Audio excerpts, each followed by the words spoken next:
the sooner I really understood the value of how AI could be used, the more of a differentiator it would be for me as a coach. AI is here to stay, but so are we. Most coaches I speak with have a complicated relationship with AI. Some are afraid of it. Some have over-relied on it. And a rare few have quietly figured out how to let it make them better, more present, more connected, more human in the room.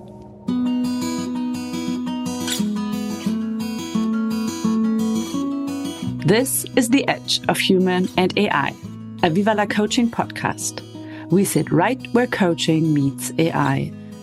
And we're not afraid to ask the uncomfortable questions. We built this show because the coaching landscape is being reshaped by intelligent systems, and the organizations, leaders, and companies shaping that future deserve honest conversations. I'm your host, Rebecca Rutschman. Each week, we'll help you understand how AI is transforming coaching. We discuss leadership development and human growth across organizations. We will help you navigate the ethical and strategic decisions that come with bringing AI into the coaching space. You'll hear from researchers, innovators, and industry leaders, as well as experts who are reimagining what's possible. Whether you're navigating AI for the first time or already building with it, this is where you belong. Follow us now and join us at vivalacoaching.com. Come stand with us at the edge. David Cooley is one of those rare few. He's the director of Alumni Career Services and a career and executive coach at the UCLA Anderson School of Management. He runs a private practice with senior leaders and C-suite executives. He also has his master's from NYU's Executive Coaching Program and founded the David Cooley Executive Coaching Scholarship there. And he's currently writing a book, Conquering Career Chaos. In this conversation, we talk about what it actually looks like to integrate AI into coaching and why it makes the human connection richer, not thinner. We get into the reality of job searching when both sides are using AI to filter each other out. The gap between coaches who resist technology and those who over-rely on it, and what leaders need to start doing this week to bring their teams along. David's line that I keep coming back to, AI is here to stay, but so are we. So let's dive in. So, hello, I have a wonderful guest today, David Cooley. Maybe you want to introduce yourself quickly to those that don't know about you yet, maybe some of the most important things people need to know to follow our conversation. Well, hi, Rebecca. Thank you so much for having me on this podcast today. My name is David Cooley. I'm in my full-time role. I'm the director of Alumni Career Services and a career and executive coach for the UCLA Anderson School of Management. And that's, of course, based at UCLA.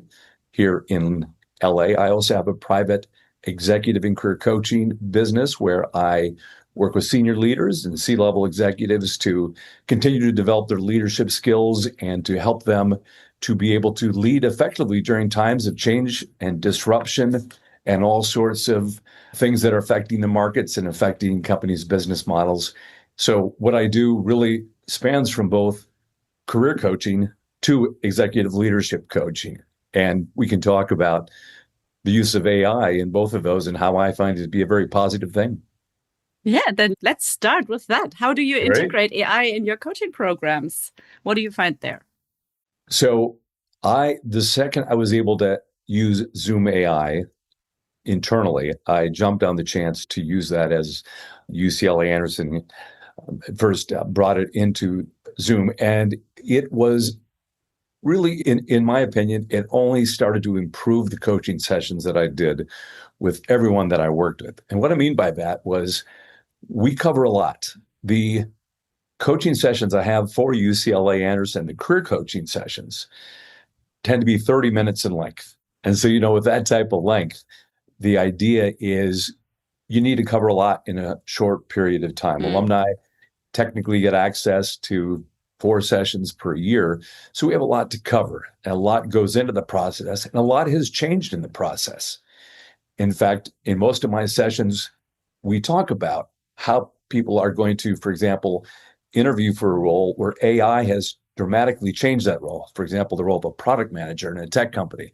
So there are so many things that are helped by talking about AI, but the use of the note taker helps to really memorialize what we discuss, an action plan of things that they can do to advance their career, or if they have lost their job and they are now looking for a new role, we talk about how to use AI. And of course, the AI note taker covers all the things that we cover in a very short period of time. And on the executive coaching side, it's the same thing. As you can imagine, there's a lot of organizational challenges that people are facing right now, and everything from tariffs to different headwinds that are affecting a lot of different businesses. So in my work outside of Anderson, the executive coaching, we also talk about the implementation of AI and how that's affecting their roles, but to also have that memorialized email that captures everything that was discussed, both help that client to know what we will cover in our next session, but it also helps me when I go back to look at what was discussed in those sessions to hit the ground running and make the most of that time. So it's only amplifying the impact of what we're doing in both the career and the executive coaching sessions. So on both sides. And do you feel that there is a difference in how comfortable people feel using an AI note taker in the coaching session? I do. You know what really surprised me was how little resistance I got when I started using note taker. I previously had used Otter AI, and of course, every time I had asked for permission, is it okay to use some sort of note taker? And almost every time the person has said, absolutely, feel free to use it, but just please keep it between us, what we discussed in this session, which of course is the case with all coaching sessions. The confidentiality remains. So I have seen very little resistance to using it. Of course, there is a little note when the session first starts that a note taker is being used so people know it's there. I always ask for permission first, but almost only in one rare case do I remember someone saying, hey, do you mind turning off the note taker because I'm about to tell you something very confidential about the business. I, of course, gladly did or shut down the session for a bit. But in general, there has been almost no resistance. And what do you feel was like the most meaningful difference that your clients felt using a note taker for the session? For the executive coaching clients outside of Anderson, it really helps to capture for them, and this is the feedback that I've gotten, really helps capture what these behavioral changes that they want to make. For example, if they're wanting to advance in their career, they're not quite at the senior level, we get into a lot of discussion about other feedback they've gotten, 360s, other data that has looked at their leadership style. And instead of spending the entire session taking notes with their head down, they're able to take just a few notes and stay very present. And so that's the case with both the client and with me. It's really helping us to amplify the humanity and the connection and the listening in the sessions. And that's why I've really embraced the use of AI and note takers in sessions.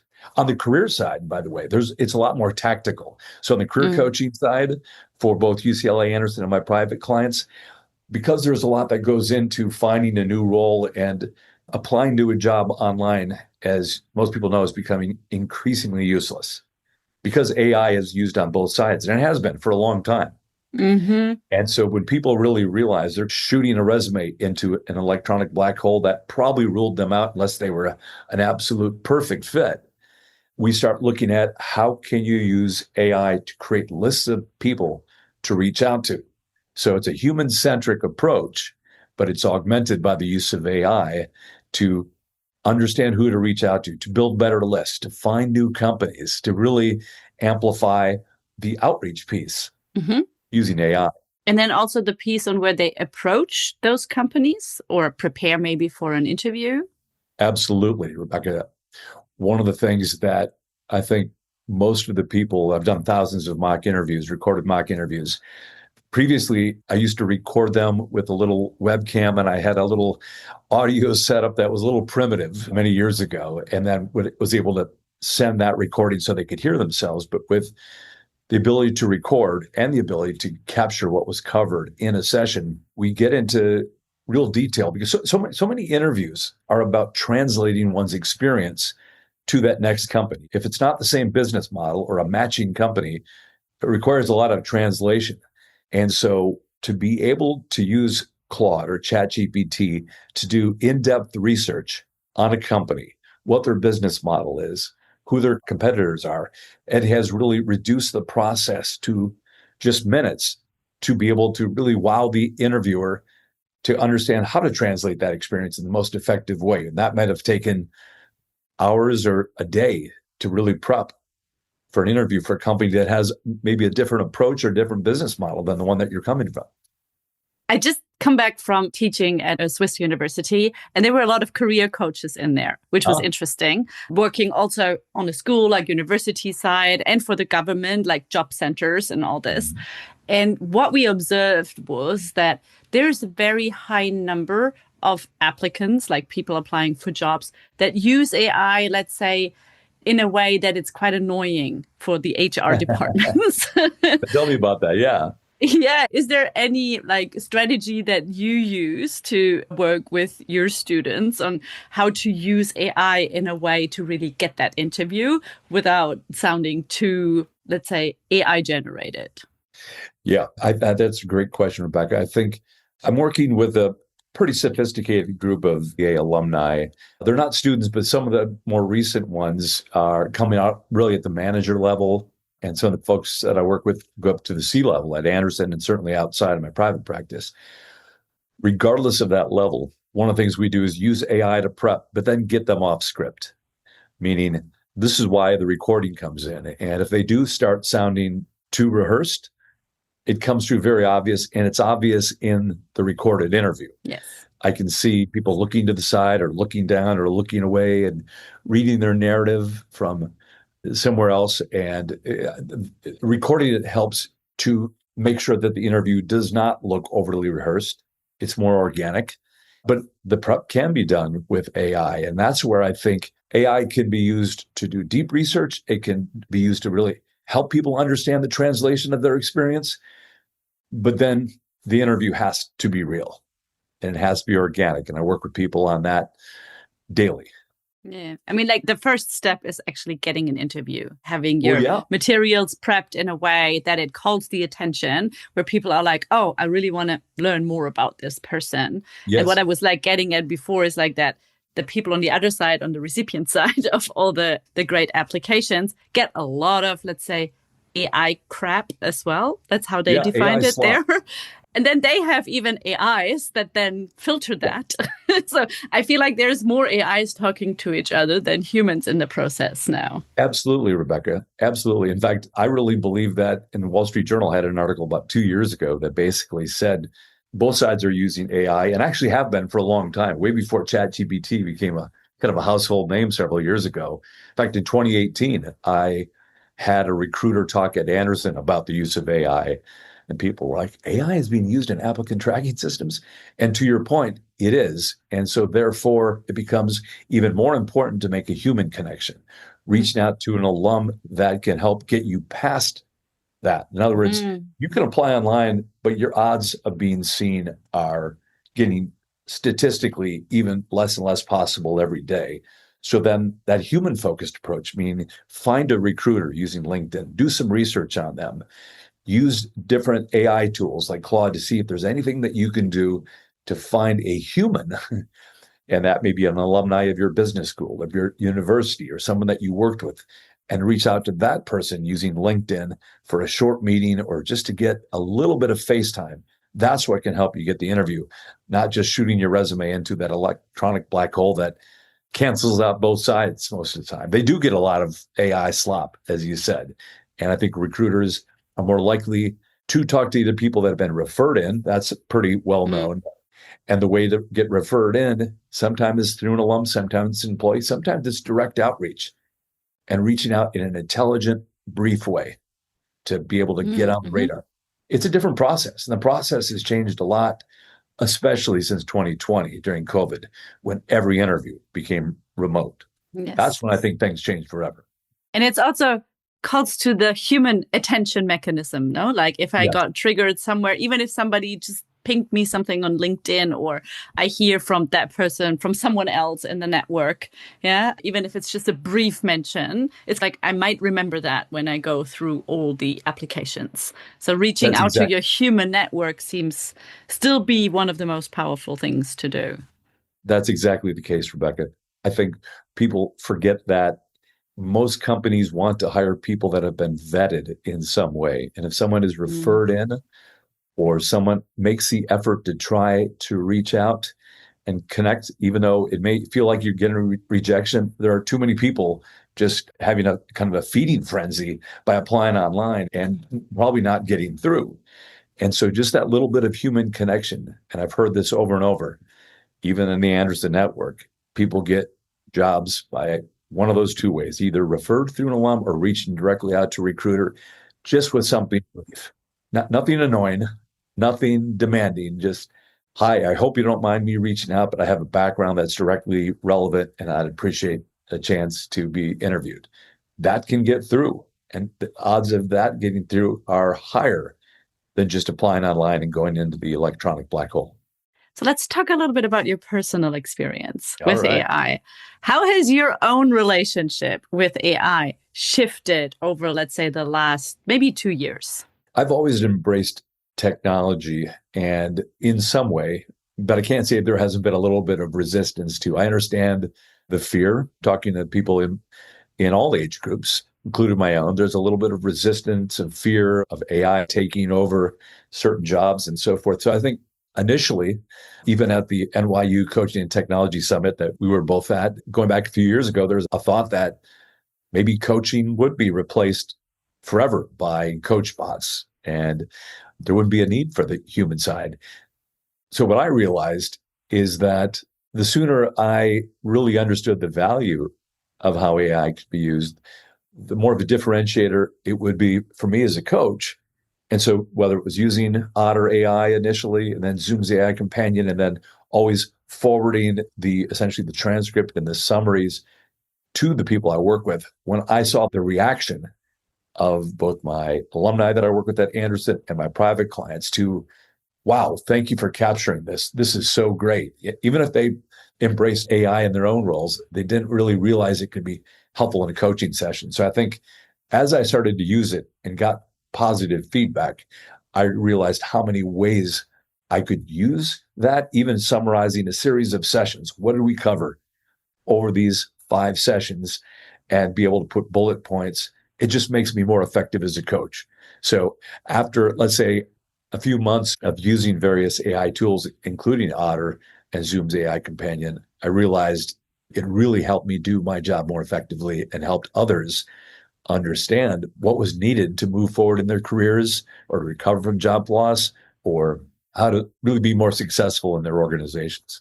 And was there a special moment where you maybe remember where it clicked for you? I think the very first time I saw a summary from Otter AI, the transcripts, you look at a transcript sometimes and you think, okay, there's a lot of back and forth, but to see the summary, when I first started using Otter AI, and that was probably 2021 or 2022, I first heard about it from a recruiter friend.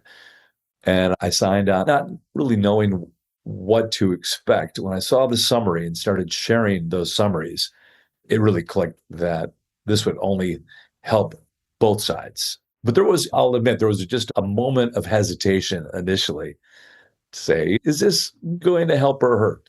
And are people going to resist it? Or are people going to think that it's a little too invasive to have that? But I think AI has been normalized by its constant use in most things that we do, that people are no longer, at least in the coaching session, are no longer fearful of it being used. So you mentioned the note takers, but are there any other favorite AI tools that you're using? And I always tell people, try to not use too many in the beginning, especially. Right. But what will be your maybe 3 most favorite ones that you use on a constant basis?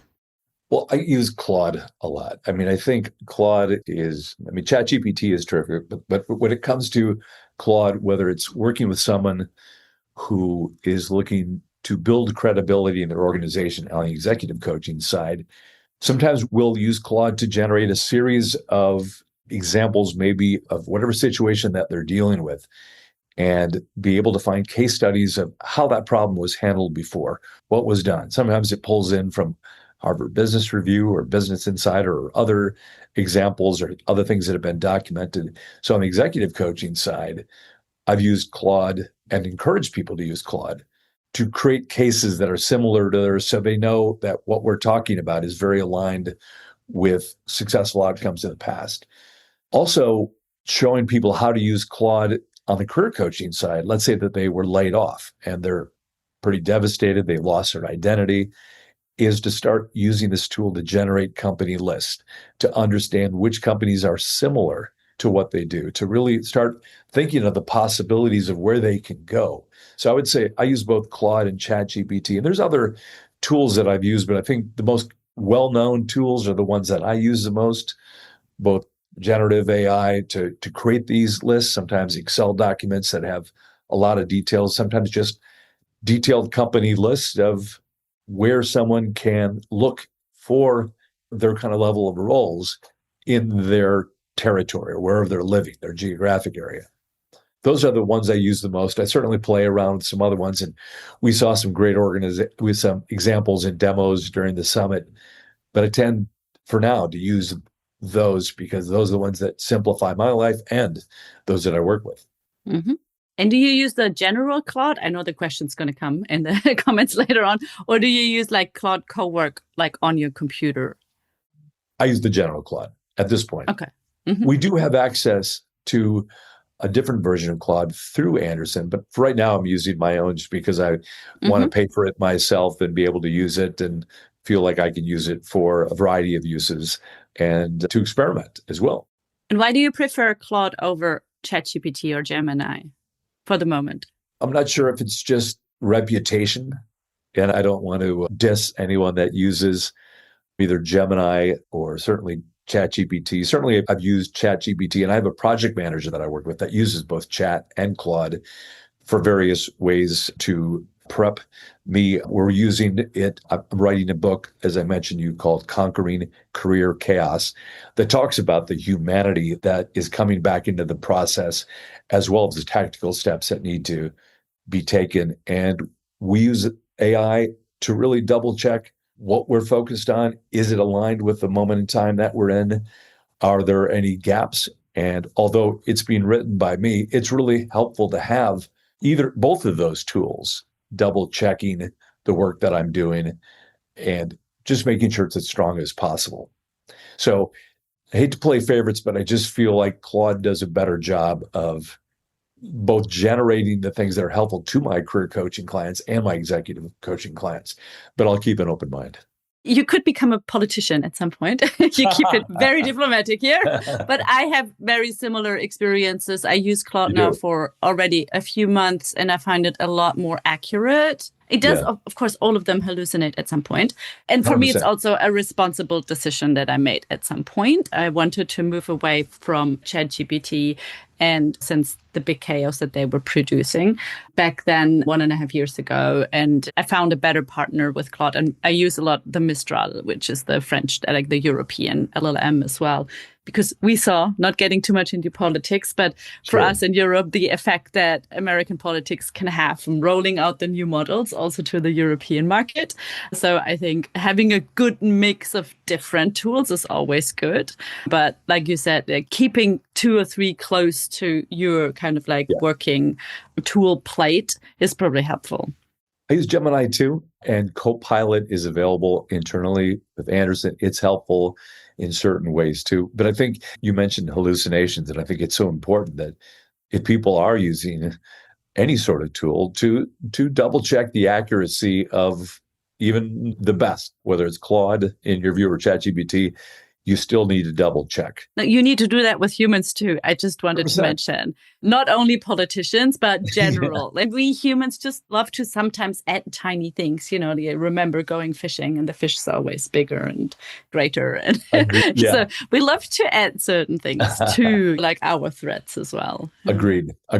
But there's so many uses that are helpful. It expands our thinking, helps us not just reduce the effort for repetitive tasks and things like that. I do think that even double checking one's thinking, am I going about this process right? Like, where are my blind spots? One of the things that I find so interesting is the ability. Love that. If you have a challenge there. Yeah, absolutely. And of course, the better you are at writing the right detailed prompts, there's a skill in and of itself that one has to learn, even on just the most basic level as a coach. And I would say to other executive coaches or career coaches that maybe have some fear of coaching technology, and I mentioned this briefly at the summit, play around with it a bit before you decide that it's a good or a bad thing for you. But I think in most cases, a little bit of exploration, people will see how it will simplify their work and help them to amplify their impact with their clients in that human way, because you're not in your head constantly, or maybe you're able to prep before that coaching session, or you're able to really look back at what's going on internally, which is something only a human could do. But you don't have to spend hours remembering what was covered in the session and look through messy notes.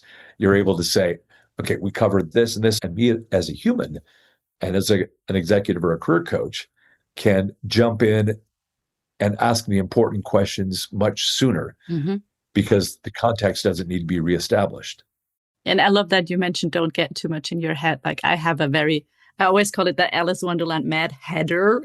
So, I sometimes don't want to go in my head. Yeah, there are lots of rabbit holes to fall in when I go into my own head. So what would be your tip maybe for those just getting started with AI? I think it would be really to explore a little bit any system that you try, the free version of ChatGPT, just starting with Claude, just try to use it on a personal level first, before saying, oh, I'm going to use this for my job. In fact, I did a holiday party invitation. I showed to somebody that was terrific, and it was done in 30 seconds using, in this case, Copilot. And I thought, instead of printing something out, let me do a good prompt and create a holiday party invitation and screenshot it and send it around to those that I wanted to invite to my holiday party. And when I showed it to a few people that were a little bit more resistors, I won't name names, they said, oh, that was all done using an AI platform? And I said, yeah, in this case, Copilot. And I did something similar using Claude. And then they start saying, how else can I use it in my life? And I think that's part of it. One needs to first personalize it and say, how does this help me individually? Then I think they start to expand to, how can I use this in my job to be either better at what I do or to reduce some of the typing, the hassle, the research? And then it starts to build. So for people that are new, explore a little bit. Don't jump to any conclusions too quickly. And sure, there has to be a lot of guardrails that have to be established in the future with AI. But for right now, as I mentioned in my little talk at the summit, AI is here to stay, but so are we. So hope so. Try to embrace it. Yes. And tell all of Musk's robots to take all of our jobs. I think we're okay for now. We just have to be even more connected and more human and use AI to amplify that. I love that. And let's get to that bold question that everybody always brings in. Is AI going to threaten coaching? I really don't believe that it is, as long as you embrace it. Sure, the summit at the NYU Coaching Technology Summit over the years, we've certainly talked about the possibility that some people would prefer, like Nikki Terablanche's studies that said that a certain group preferred AI coaches over human coaches. And I thought that was interesting, but I would be really curious if he went back to those same people over time. Once the novelty wore off of an AI-only coach, a coach bot, if that would continue to be the case. I mean, I've had coaching sessions which veered from organizational focus to some things that were deeply personal, a loss that someone had.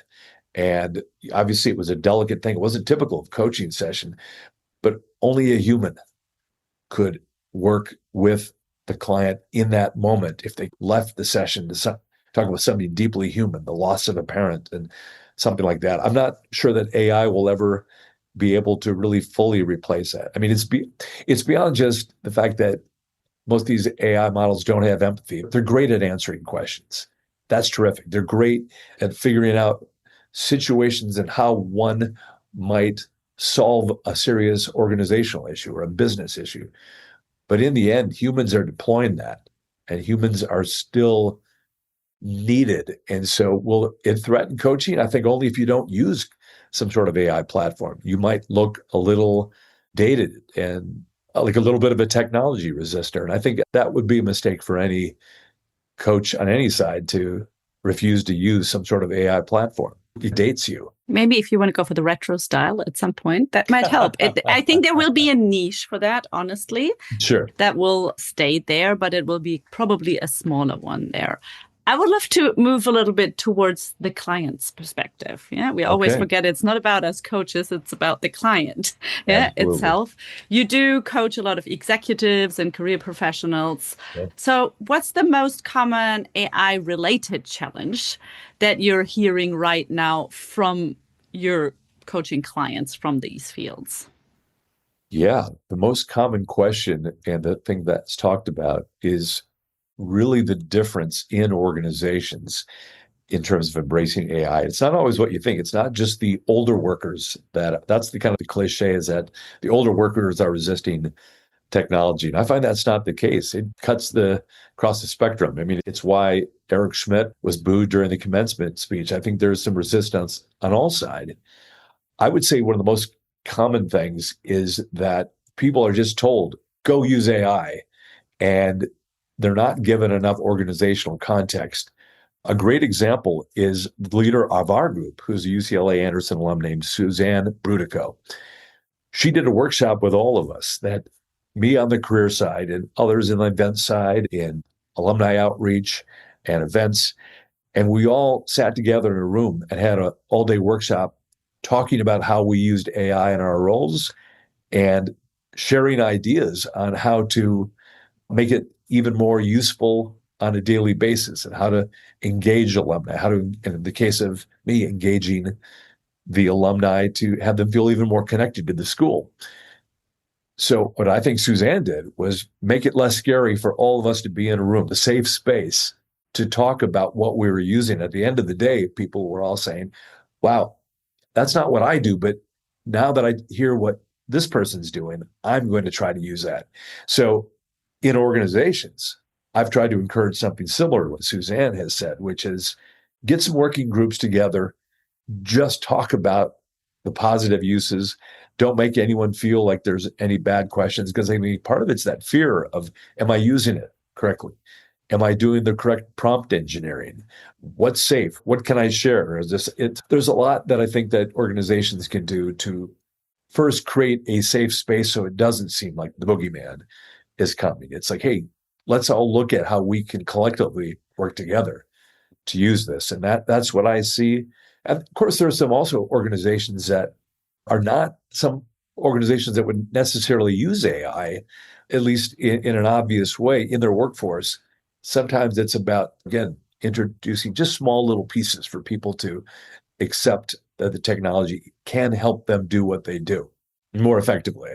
I think there's a huge gap as well in the labor market at the moment of where some people are standing that are like very fearful or confused on how to use AI effectively. And they might be scared of doing something wrong or don't have the training yet on really doing it right. And then I find on the other side, there is a sort of overconfidence.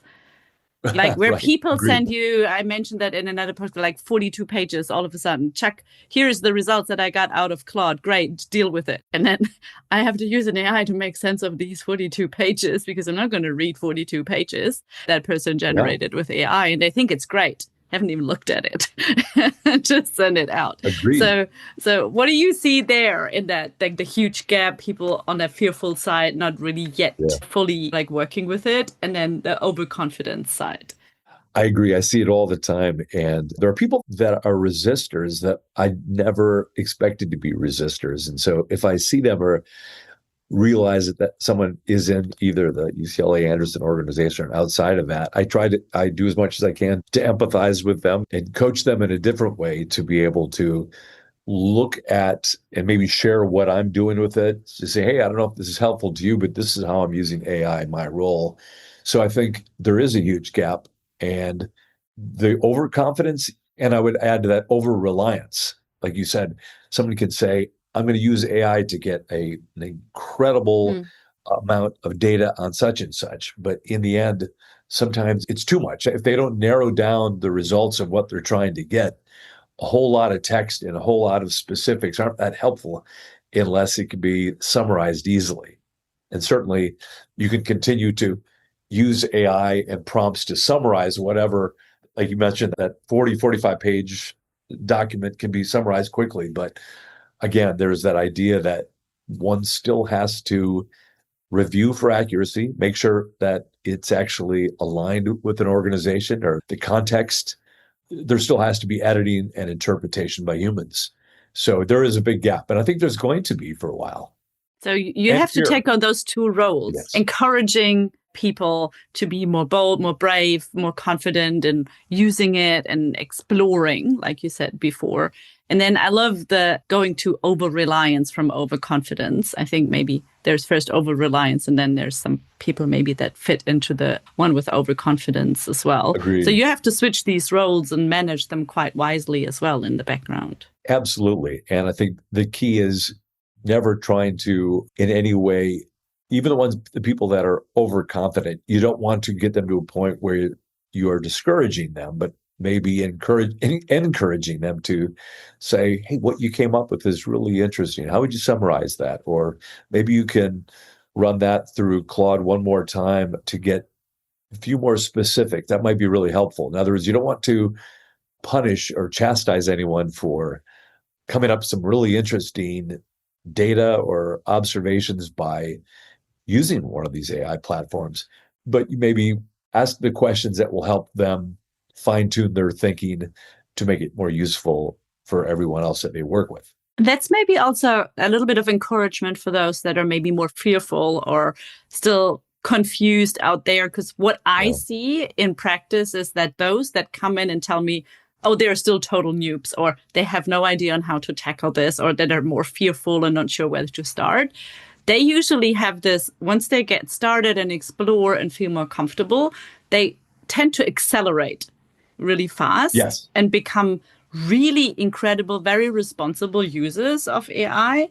While those that come in and, oh, I know it all, and then they realize, oh, I don't, and there's still so much to learn. It sometimes reminds me, I'm a climbing instructor for 20 years almost now.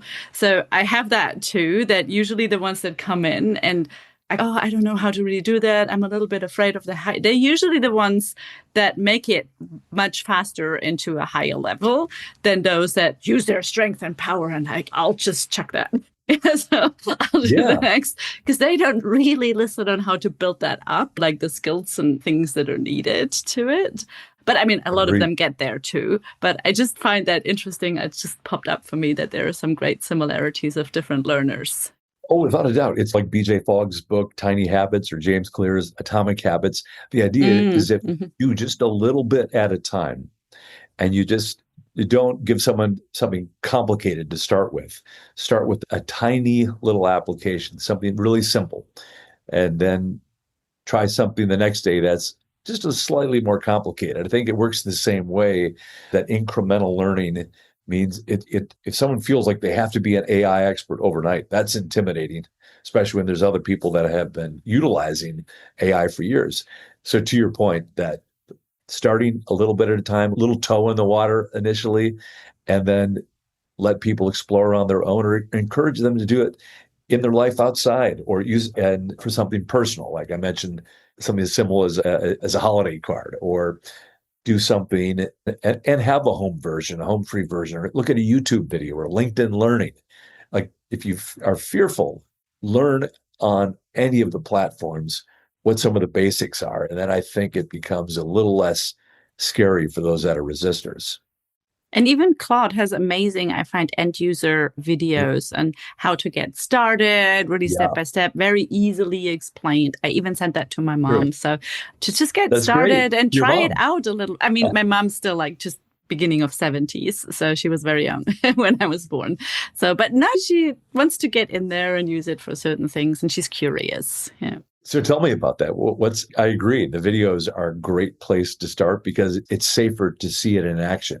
What does she think about the videos on Claude? And is it helping her get a little more she's excited? Just getting started. I can tell you in a few weeks. Yeah, we were just spending the weekend up in the Black Forest, and she wanted to know what I've done the last few weeks and at all those conferences, and she wanted to get started. And she uses it a little bit. She used mainly ChatGPT, but she was curious about Claude. So I sent her some stuff, and she's on it now. I think that's great. I think it cuts across generations, actually. Whether it is the TikTok generation that is seeing both positives and negatives about the use of AI, it's easy to be fearful of it. But if you start to embrace it on a personal level, then you start looking at it like, how could this help me in my career? How could this help me simplify something in my life? That's when I think it starts to be a little less intimidating. I'm glad to hear that your mom is starting to embrace it a little bit at a time. I think that's the key.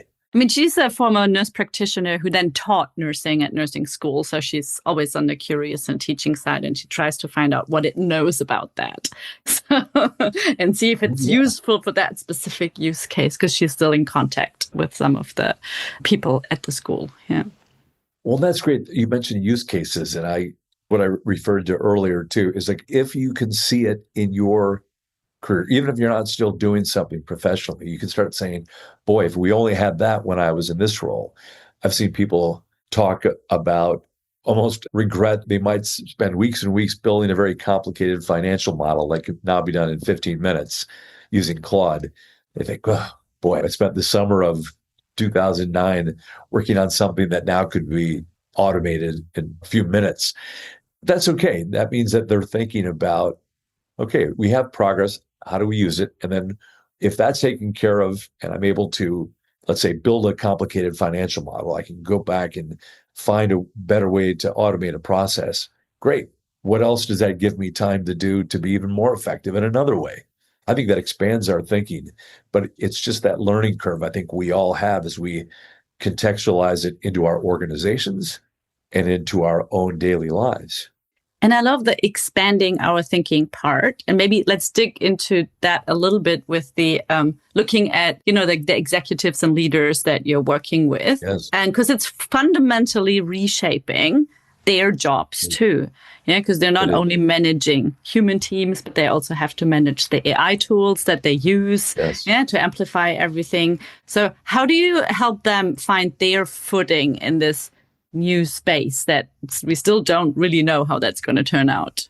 Great question. With a lot of the more senior executives, there is some resistance. And I think that part of it is really for them to build strong relationships with their chief technology officer or chief information officer, whatever it's called in the organization, to get some individual time to understand what's possible in the organization.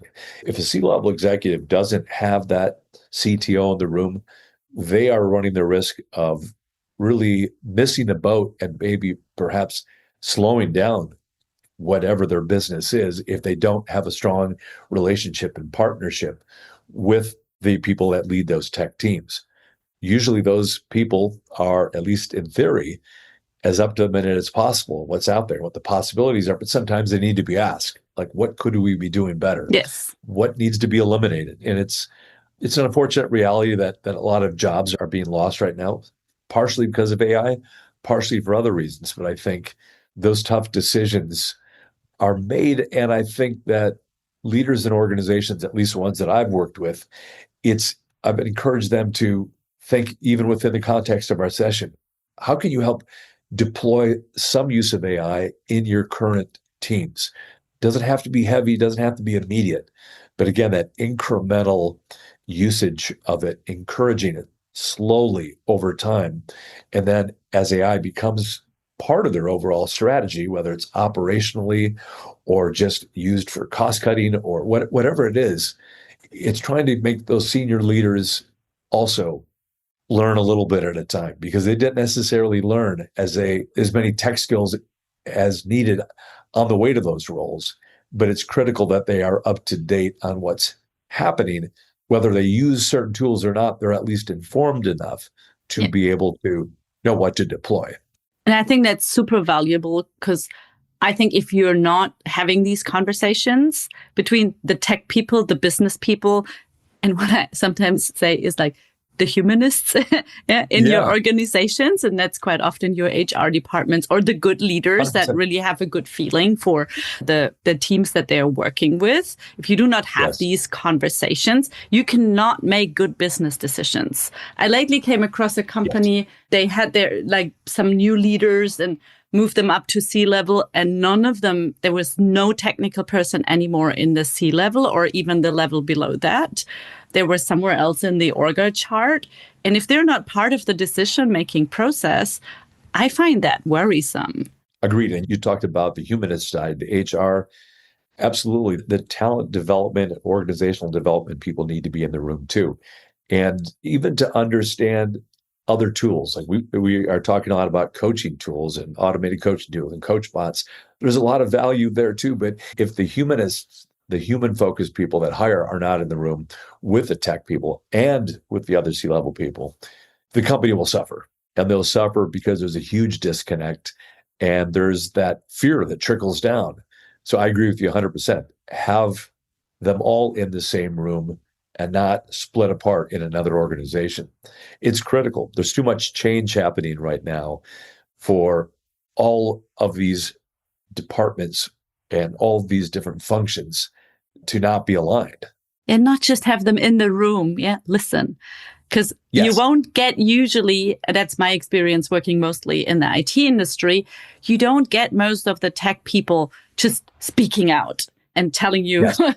You usually have to ask them, and then you get really great insights and sharing, but you need to listen. So because they won't just be loud and bold, and usually in the conversation there are those as well, but usually they need to be asked first and listened to. Agreed. That's such an important point, Rebecca. They have to be asked, because I think the CTOs have a wealth of knowledge, but they're also looking at budget realities. They're looking at the reality of how do we use this in a cost-effective way. It's important that not only that they are asked, but that, as you said such an important word, they are listening. They are listened to, and they are listening to others. And I would just look at all the departments that we mentioned that are both taking notes using a note taker, but carefully listening to each other and making sure that the right questions are being asked. And noted. And noted. Yes, absolutely. And the listening. And you brought back, just to bring up the idea of listening, I would argue both the coach and the client, the coachee, can listen more effectively when they don't have their head down with the pen, taking furious notes on what's being talked about. You can be more present. So that listening, I think, has improved in coaching sessions. And to the point of organizations, as you mentioned earlier, let's listen to the CTOs and the CHROs and all the others that have something to say as this massive change happens. Everyone's voice matters. Yeah, because they're usually not the loudest voices in the room. Usually the business voices, the CEOs, the salespeople, they're usually the loud voices that do get listened to, or they want the people to listen to a little bit more. And I think that leads us back into the skills that we need in the future. We need coaching skills with every individual in the room. Like the listening skills become more and more, I think, important. I mean, they have always been, but maybe in the future even more. So where do you see the skills needed for the people that you work with when AI enters the room? Well, I think you touched on it in the last question, which is historically, only certain groups were listened to. And so I think what all successful organizations need to really realize is that your marketing is going to be different. The way you approach strategy and operations is probably going to be different. If each department has a better understanding and is more aligned with each other, it's going to be easier for organizations to be successful because they're on the same page with AI. So I would argue that the most important thing that people have to have is a growth mindset, like the Carol Dweck book, the fixed mindset versus the growth mindset, is trying to encourage a growth mindset in an organization by tipping the toe in the waters of AI and technology. And so I think it's better listening skills, it's better coaching skills, it's better helping, even if one doesn't have access to an executive coach, to help people understand how to coach others to a degree, to understand how technology can improve the company and why the commitment is being made, the financial investment is being made into technology, and to try to not fear it. It's understandable that people have fear around AI taking jobs, but I think if one seems to embrace change as much as possible, they have a better chance at being valuable going forward. I mean, there's a lot of unknowns that may even change if we talk in a year from now, Rebecca, but I think the idea is having that growth mindset about technology across the organization and trying to not chastise or punish those that are a little afraid, but to encourage them in some way. So I think it's more of listening to more voices, encouraging little steps into AI and other technologies, and taking still a human-centered approach to embracing technology in a very different era for people of all ages and stages. And that starts at the C-level, understanding that it's going to be a difficult change for most levels and more ages and stages than they think. And being human about it. 100%. So what would you want a leader, or maybe a coach working with these leaders, but leaders, like we defined earlier, need more listening skills, more coaching skills. So what would you want them, when they listen to this podcast, to walk away with and maybe do differently starting Monday morning? Great question, Rebecca. If a leader, C-level or SVP or that senior level, wants to be effective, they should use technology. But I think that, to your point, listening skills, really budgeting the time, even if it's 10 or 15 minutes with the people on your team, to listen to where they're at, listen to maybe any concerns that they have, to not be so focused on automation that they're not listening to the human ideas in the room. I think people have to remember that AI and all these platforms can create a lot of value to answer a lot of questions, but what they don't have is organizational context and human context. And so if they spend a bit more time listening, maybe short one-on-ones with their team, encouraging the next level to have one-on-ones weekly to just understand where people are struggling, leaders are going to have more tech forward, AI forward, human employees going forward. But it's to never forget the humanity, because I think AI can help us all, and it can help us amplify the humanity. But we still have the budget, the time, and the leaders have the budget, the time to listen to the humans in the room and continue to, because the best ideas maybe are incubated initially on AI, but they're going to be implemented by humans. So always listen effectively to as many people in the organization as you can. I love that. And this is not the last question, but this was already a beautiful ending almost. I have one more. So what did we not talk about in New York at the summit that is worth, in your opinion, mentioning? I think what I hope that all of the coaching programs, obviously I have my master's from the NYU program and it was terrific. And I started the scholarship, the David E. Cooley Executive Coaching Scholarship, because I really believe in executive coaching. And as I mentioned, the conference, partly because I think coaching can help build careers and save careers. And what I would love to continue to have is, how do coaches actually build careers doing coaching? How do they market what they do? How do they market the fact that they use AI more effectively?